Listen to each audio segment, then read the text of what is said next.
Hi, and welcome to what you need to know out of Section 3 of the BGA. We cover 9 chapters today, and I'll be pointing out all the test questions as we go.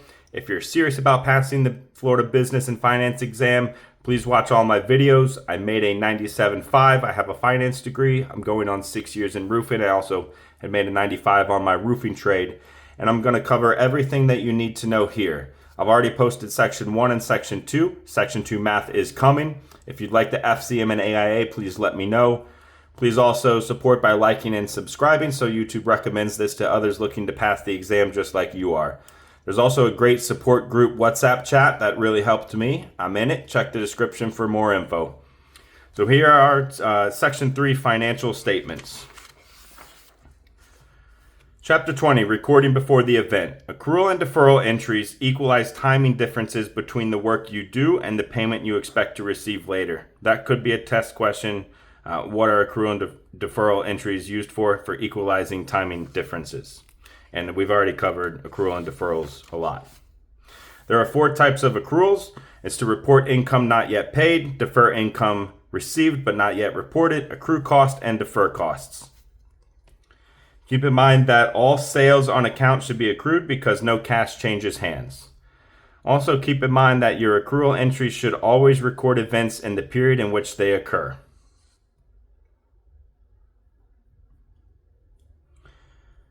Prepaid expenses. These are expenses paid for that you will use over a period of time. There's 2 possible test questions here. When would you do a prepaid expense? And that's when you're applying it over 12 months or more, or you apply for less than 12 months, but the expenses that you use belong partially in the following tax year. You can use them for anything longer than 1 month. This is what's recommended. The test question here, because this is the list, the prepaid expenses are insurance, printing expenses, office supplies, interest, and contracting services. So the test question would be, what is or is not a prepaid expense? This is your list. These pages kind of go into some of those a little more in detail on what do you debit, what do you credit. Of course, if you get that any questions there, I have not seen them. You would just come here. Usually the questions are on this exam are a lot more basic. Depreciation and amortizing, we've already covered those. This is just another definition, and that's depreciation is the recognition of the cost of new and permanent fixed assets over the useful life of those assets. And amortizing, why would you want to amortize? You do this so that you don't misrepresent the true financial condition of your business for the month in which you prepay. It's related to prepaid expenses. Never saw this on the test, but this is just a quick little one-liner in there that I would highlight. A security deposit, is refundable. According to the BGA, the cash method of accounting is much simpler. Obviously, because you only make an entry once cash has exchanged hands. You don't have to deal with accruals or deferrals. I always recommend, if you're going to do like a full highlighting guide, as you highlight each chapter, read the chapter and take the test questions. I did that. It really helped me build an understanding of the material. Despite having a finance degree, reading this stuff really does help. At least just read it one time. Split it up if you have to. Read a chapter in the morning, read a chapter on your lunch break, read a chapter or 2 at night, but just try to get through it. Trial balance, we'll cover that on the next page. Test question. Which of the following is or is not a financial statement? So there are 3 distinct financial statements: the balance sheet, income statement, and the statement of cash flows.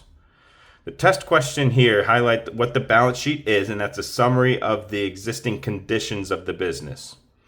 So the test question could be, what is the balance sheet for? What does it do? Well, it summarizes the existing conditions of the business. It also, on the next page, represents the strength of your operation as a general indicator of the strength of your operation. Now here they give you the equation assets minus liabilities equal net worth. And if you recall from section 1, we go to page 17.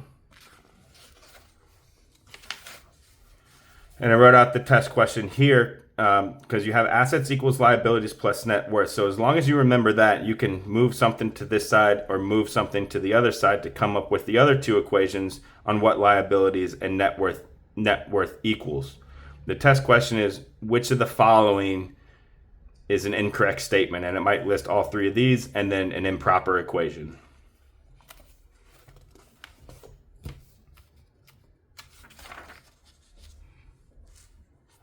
The same as what we covered on page 17.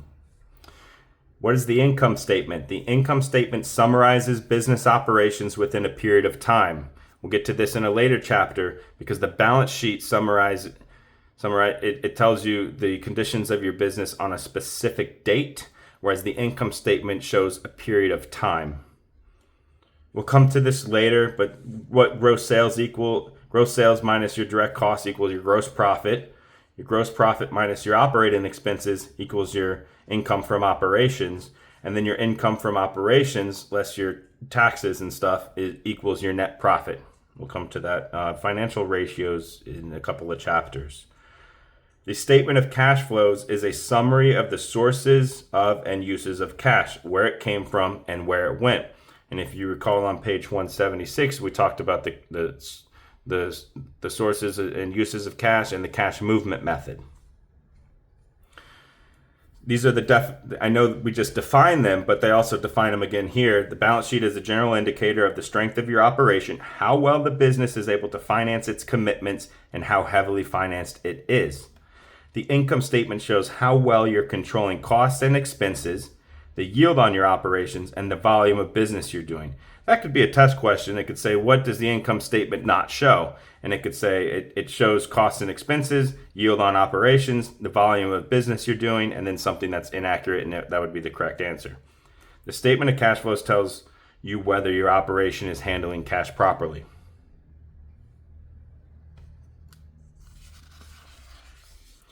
Here's the trial balance. If you ever need to find it, it is in the index. The first step in preparing your financial statements is to put together a trial balance. This is what one looks like. It takes all of the accounts on the general ledger, like all your assets, your net profit, your sales, etc., and the left side has to equal the right side. So in all cases, debits should equal credits.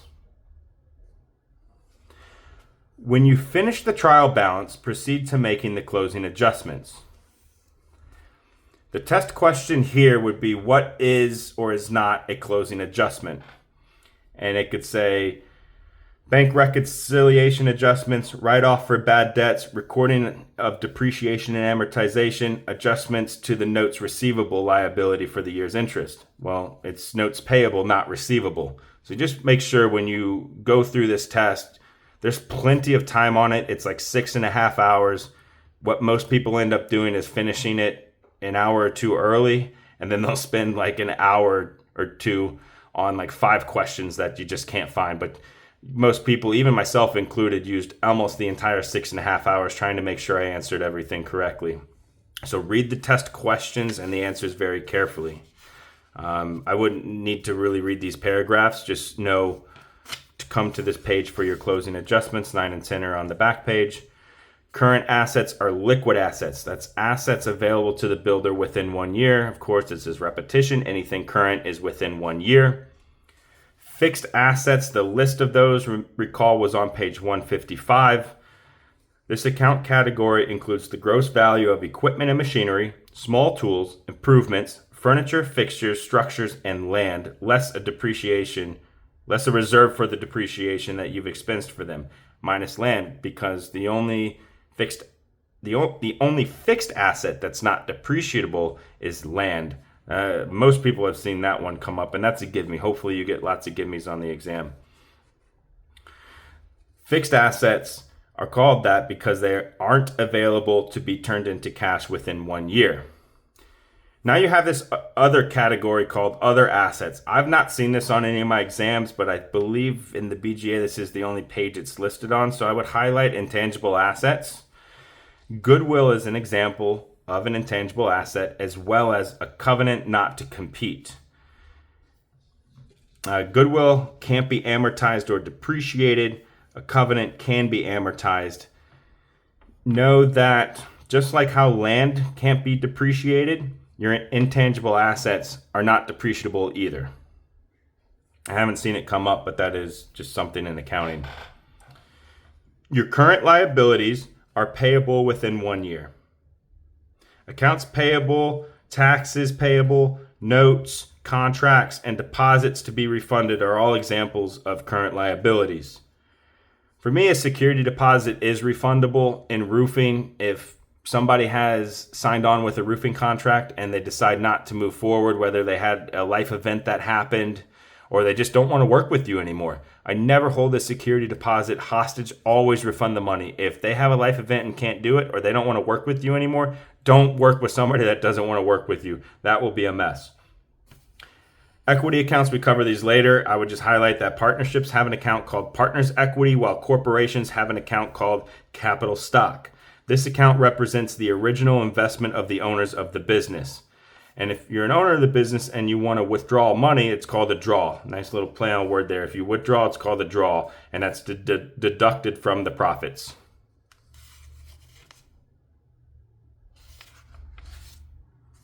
Retained earnings, we'll get to that definition later. It is the balance of the account is to date. The balance of the account is the to date accumulation of profits, losses, and non-deductible expenses. But there's also a definition later. Net profit, this account may be called retained earnings for corporations, equity accounts for partnerships. Yeah, we cover that when we close out the books in a later chapter. Not a test question, but just from an accounting standpoint, when you're running jobs, know that operating expenses are sometimes split into selling expenses and fixed overhead. For a more detailed breakdown, when you analyze your job, you should have those split out anyways. I would imagine maybe accounting software would do that automatically. Cash movement methods, source application of funds, we covered on 176. For the sources and application of funds, sources include and applications include. That's one of those bulleted style questions. Just come to this page.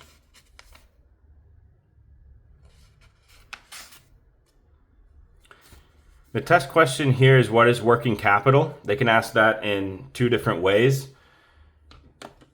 What it is current assets minus current liabilities. It's the net difference between the two. Or it can ask you the question and it could give you like a list of a bunch of accounts. It could say, your current assets equals 40K, your fixed assets equals 20K, your inventory equals 15K, and then you have like your short-term liabilities. Short-term it's current. I should just wrote current. The book won't try to, or the exam won't try to trick you like that. And then you have your long-term liabilities, 20K. So it could just give you a list of different accounts and say, what is the working capital? And you say, well, okay, working capital equals your current assets minus your current liabilities. Where you have to pay attention is when you see inventory at 15K, that is a current asset. So are your current assets 65,000 or are they 40,000? It's just 40,000 because inventory is just a subcategory under the current assets. Now, if it said not including inventory, then you would know that the current assets would now have to be the 15 plus the 40 and would be 65. But if it doesn't say this, you have current at 40 minus your 20 for your current liabilities equals your working capital is 20K. So that's the two ways in which they will ask that question.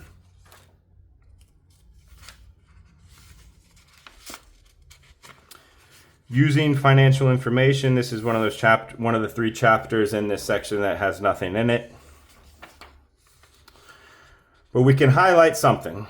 Standards are basic budgets, and obviously you know what a budget is. You have it's identifying your ideal income and expenses. So like you get paid for your job, you have to take out the taxes, you owe that to the government, then you have your rent, your truck, your food, and so everybody here has probably conducted a basic budget of your own at some point. So a standard is a basic budget. There's 4 areas of a budget. You have to plan your budget, analyze your budget, control it, and take care of any general matters. This, if there was ever a test question to come, it would probably be, like A, B, C, D style question.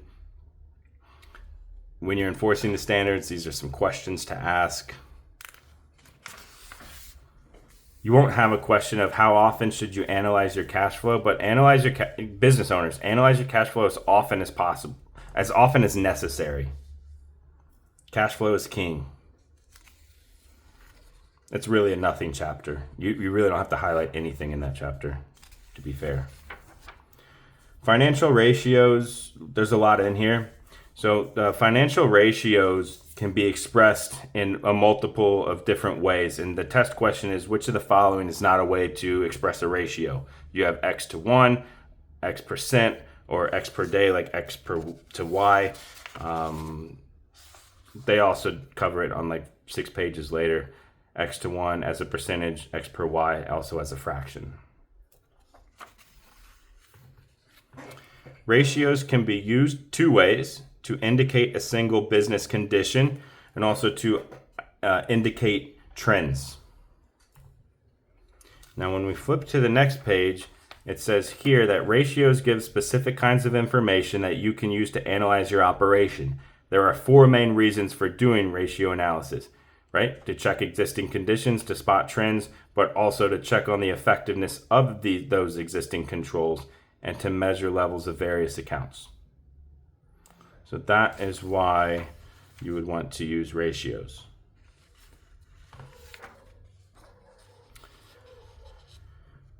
Many people have this come up. A 2-to-1 current ratio is the minimum current assets to current liabilities considered healthy for a business. Generally, a 2-to-1 current ratio is considered the satisfactory minimum. If they ask you what the current ratio should be, the minimum, what's healthy, it's always 2-to-1.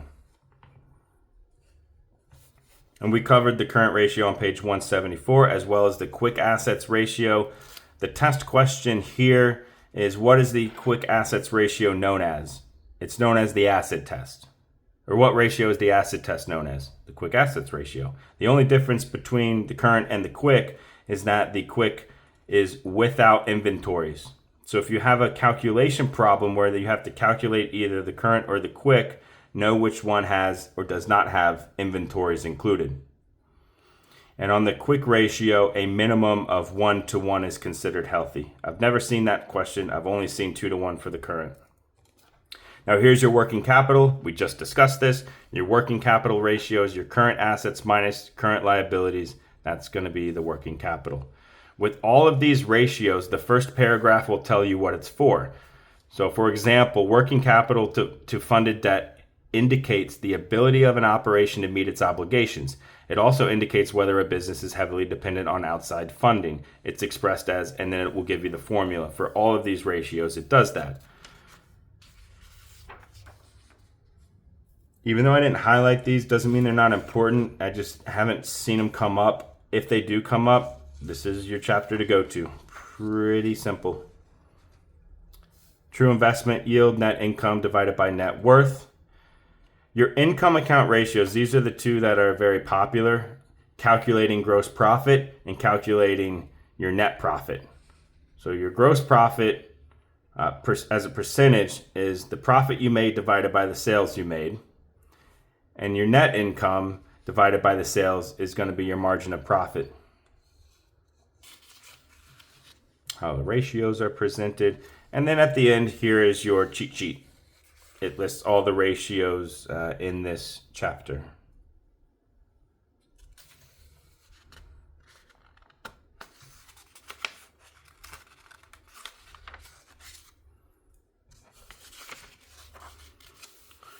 Putting together a statement. The test question here would be, what is the most common headache for builders? The most common headache for builders and their bookkeepers is coding accounts properly. I've seen that pop up. It wasn't on my actual exam, but it was on practice exams. The test question is, what is the summary of your business activities?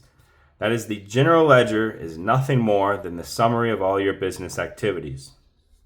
These are the accounts the main categories of your general ledger. This is also in the appendix that we'll hire because they list out a couple more. Although I haven't seen this on the test, like how to read this would be the first two would be the year. So like 0107 would be 2001, page 7. 0104 would be 2001, page 4.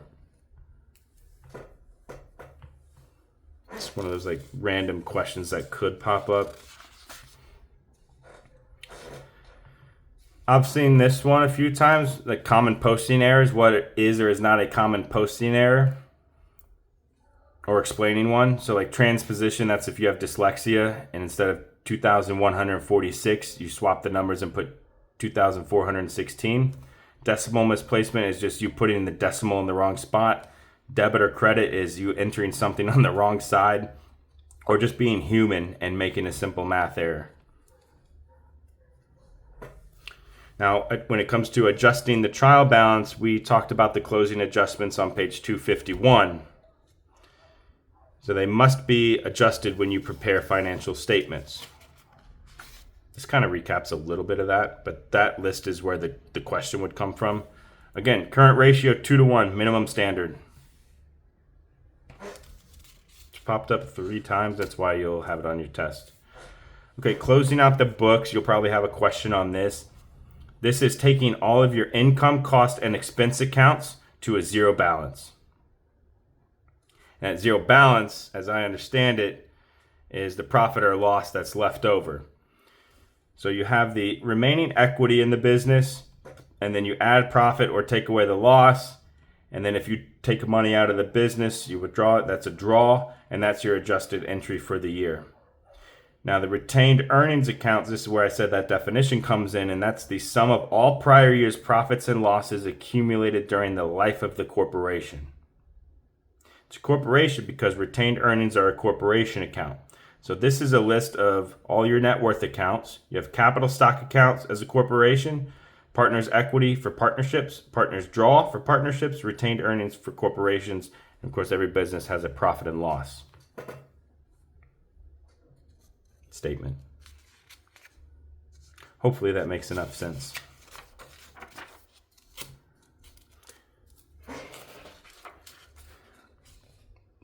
Chapter 25, comparative period statements. There is nothing in this you need to highlight. However, briefly noted prior, the balance sheet, I highlighted the date here, February 28 of given year, because the balance sheet shows your company's assets and liabilities and net worth. It shows your financial statement on a given date, where the income statement, this is for the 2 months ended January, February 28th. So this is all your income, your cost of goods sold, your gross profit, your expenses, and your net income over a 2-month period. Usually income statements are done, if you look at companies, they're done on quarterly reports and annual reports. So incomes for a period of time, balance sheets show the operation on a specific date. That would be the question.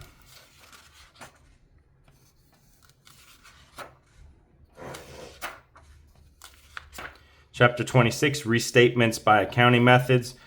You don't have to highlight anything in this chapter. I don't think I did.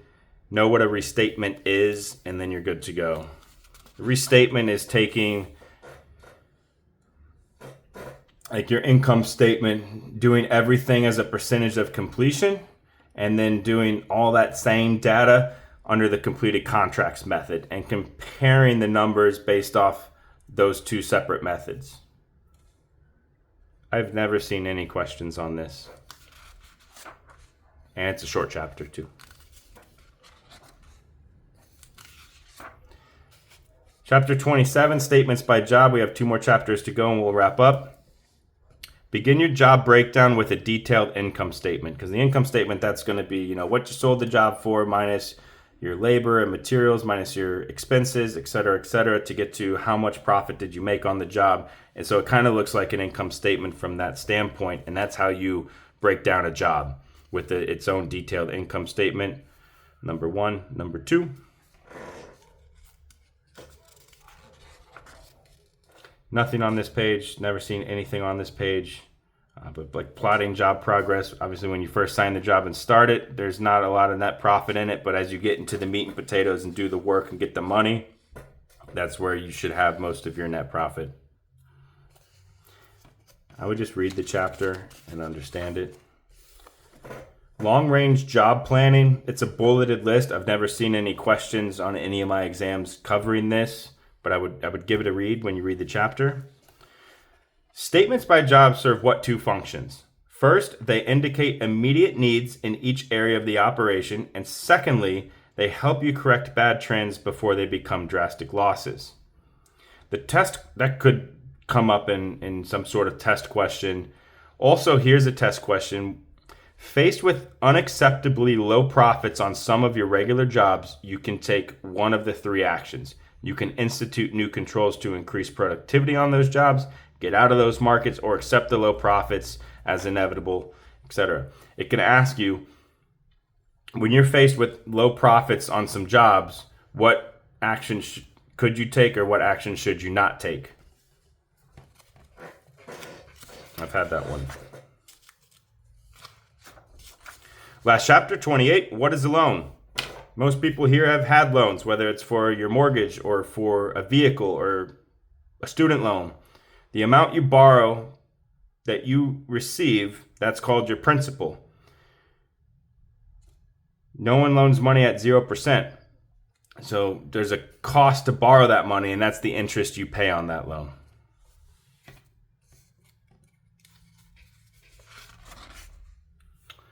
Bank views a loan as an investment, right? They want an ROI. They want yield on the money they loan out. When you are applying for a loan, on your loan application, you have to put together a package of information for the banker or for the lender. You want the loan application form, an income statement for a full year, a current balance sheet, cash flow projection for the next year, and your last year's a federal income tax return. That's it. I might have had a question on that. Like, what is not or is part of the application package? I might have. Okay, SBA, I think the FCM covers a little bit of this. But as far as the Small Business Administration, what does the SBA consider small? The definition of small is a company that has annual sales up to 17 million and fewer than 100 employees. Now, the SBA doesn't make the loans itself. They work with local lenders who grant the loans. The SBA guarantees the repayment so that the lender's risk is practically nil.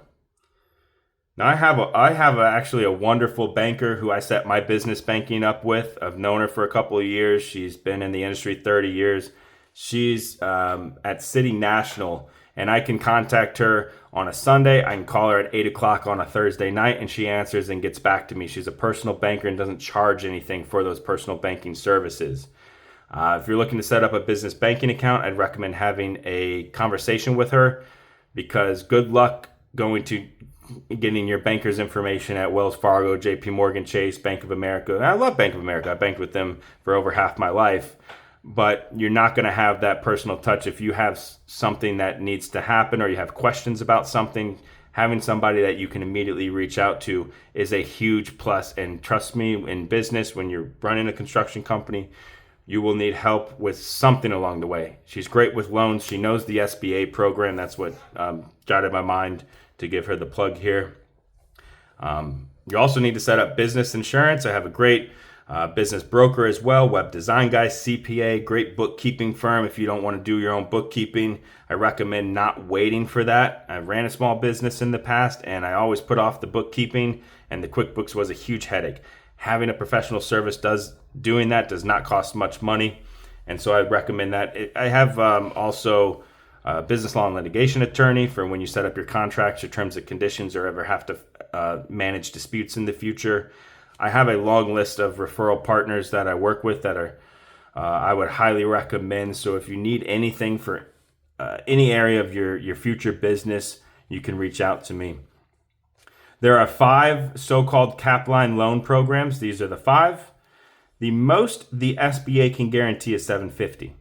That's not the maximum amount for an SBA loan. Anything over 750, the lender is assuming that risk, because the SBA only guarantees up to 750. Everybody listening to this in the United States should be able to qualify for an SBA, because your business must be operated for profit. Your offices must be within the United States and its possessions as well. And you must be doing business in the United States. We'll all be doing business here in Florida, so you would qualify. You must have a reasonable degree of owner's equity in your business. When you look to get a loan, obviously you have your loan application package, but also when you present to a lender, they might like to have a prospectus format. That is a narrative explanation of your operations history, markets, recent profits, and cash flow, and that can be highly effective as a presentation to lenders. This type of factual descriptive presentation is the prospectus format.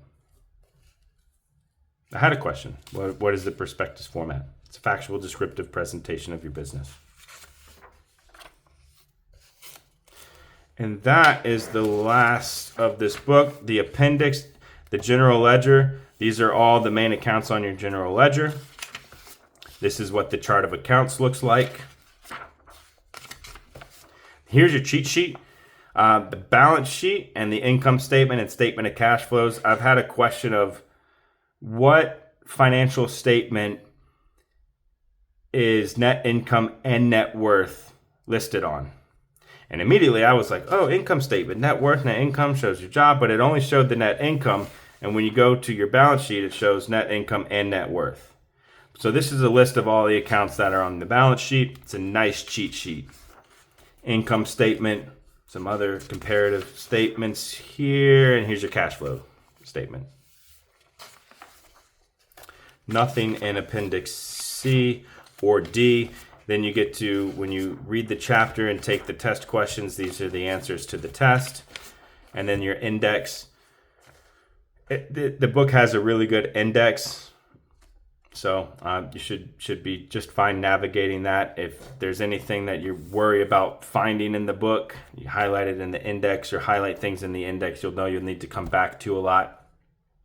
And that is it for the BGA. I will get Section 2 math coming out next. Thank you for your patience on allowing me to work on that for you, because it's a lot of math problems I have to come up with. Thank you for watching this. Any questions, comments, drop them below, please. Please consider liking and subscribing. Helps other people get recommended the same videos on YouTube. Thank you, and good luck on your exams.